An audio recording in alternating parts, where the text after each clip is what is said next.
Alrighty, so today we're going to be looking at the correlation coefficient. Now up until now, when we've ever looked at a graph, we just kind of look at how far the points are away from the line and say whether it's strong, moderate, perfect, weak, or no correlation. And the problem with that is it's not a very great way of doing things. If we just have to eyeball things, well, that's not very mathematical. So one of the things we like to improve on is by using this thing called the correlation coefficient. Now, it is called r, little r, and it is a number between -1 and +1. And it's usually written to about 2 decimal places, so 0.38 to a 1.1, 0.8. You're never going to get a number bigger than 1. You're never going to get a number smaller than -1. So 0.25, etc. These are all going to be 1s. And so you can see it's just a range. So 1 is a perfect positive correlation. Under 1, but bigger than 0.75 is strong positive. Then you get moderate down to moderate, and then you get sort of weak, and then you've got no correlation at 0, and around 0 it's pretty weak to no, depending on how big it is. And then you get the negative ones, which are exactly the same numbers, but negative. So moderate negative, strong negative, or perfect negative. Alrighty, so let's actually learn how to calculate it. Now, first of all, we're going to be looking at calculating it using the calculator. Now you'll see that this is a slightly more new version than your calculator. All the buttons are in the same place, but the buttons may look a little bit different. We're going to do something that you've probably never done on a calculator before, which is hit the mode button, and we're going to go to stat mode, which is number 2. And in this case, we're doing bivariate data, which means we've got this a plus bx column, and that's number 2, so we're going to hit number 2 to get into there. And you see I've got an x column and a y column. So the first thing I need to do is type in all of my numbers.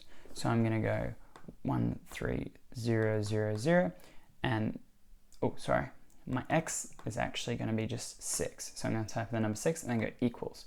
And then I'm going to go to my next x value, which is 3, equals 4, equals, all the way down. So I'll do my x column now. So you can see I've now put in all 9 values of my x coordinate, which is the age years.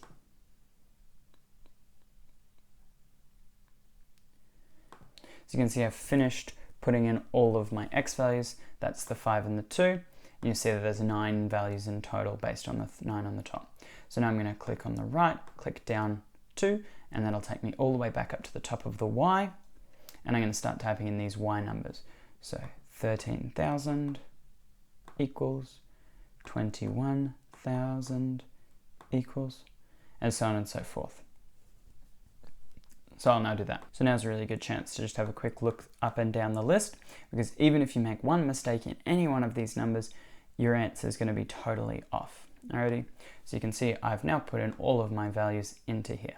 Now the next thing I'm going to do might look a little bit scary, but don't stress. We're going to click the AC button, the clear button. Now this is going to get rid of the table, but don't fret, the table is still stored. So let's click on that. Now to check that I didn't lie to you, a good thing you can do is Shift 1, get up our stat menu. You see it says stat down the bottom here. So Shift 1 to get up our stat menu. And from here, if I want to just see the data again, I can click the number 2. So let's do that. Oh, thank goodness. So although I cleared the screen, the data is still there. If you click the mode button during this, your data will get reset. So do not touch the mode button. Alrighty, so let's clear the screen again, and we're going to go Shift 1 to get up the stat menu.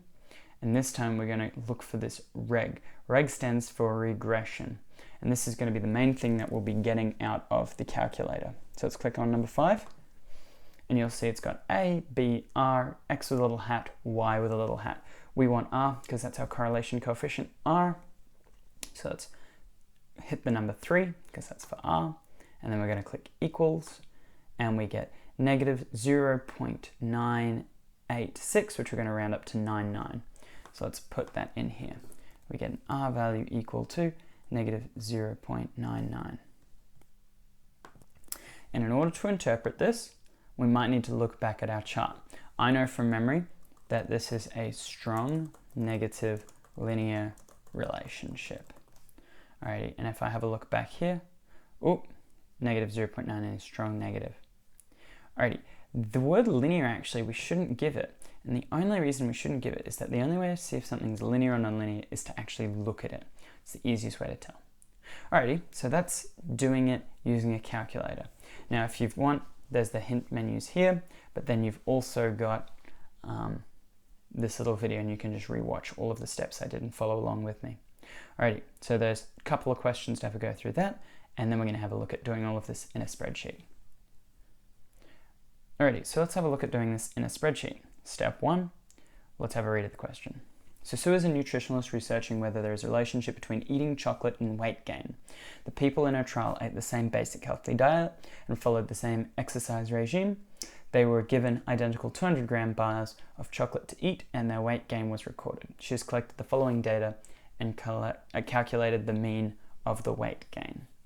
Alrighty, so you've got the number of bars eaten per week and the mean weight gained per week in kilograms. Use a spreadsheet to create a scatter plot, including the best line of best fit, and use a spreadsheet to determine the correlation coefficient for the data showing the relationship between the number of chocolate bars to weight gain, and then interpret this value. Alright, so in order to do this, first of all, we're going to need to open up Excel and put in all the data. Alrighty, so you can see there that I've realized that the number of bars eaten per week is going to affect your weight gain, which means that this is my X, this is my Y, this is my independent, this is my dependent. And you can see that I've matched that in the columns. Once again, to make your columns nicely sized, you can always double click on the border, or you can just drag them to the size you'd like. Alrighty, so from here I've got all my data inputted. Now I can draw my scatter plot. Insert, scatter plot, just like that. To make it a proper scatter plot, I'm going to add in my axes titles and fill those in. Alrighty, so I've put in my X and my Y axes. Now I'm going to add my trend line. Right click, add trend line. Alrighty, so now all I need to do to get the R squared value, if you double click on the line, you'll see that you get this format trend line option up on the right. And we're going to scroll all the way down, and we're going to display the R squared value on the chart. And we get 0.9831. Now this is giving us the R squared value, not the R value. So we're going to need to do some work. So 0.98. Well, we need to work out the R value. So in order to work out the R value, I'm going to take the square root of 0.98. Why? Because the opposite of squaring is square root, and this is going to calculate my R value.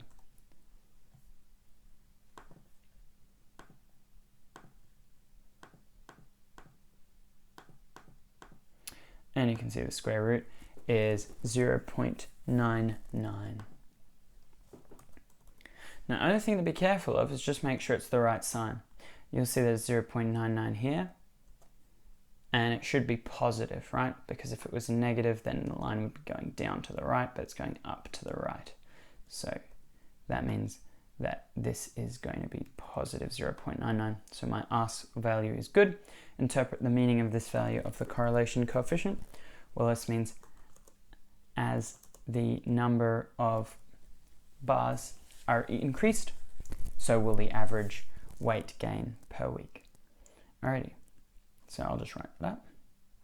So as the number of bars eaten per week increases, so will the mean weight gain per week. Alrighty, so that is how to calculate the correlation coefficient in Excel, and also using your calculator. Alrighty, questions to be practiced, answers are at the back if you need them. Alrighty, see you next time.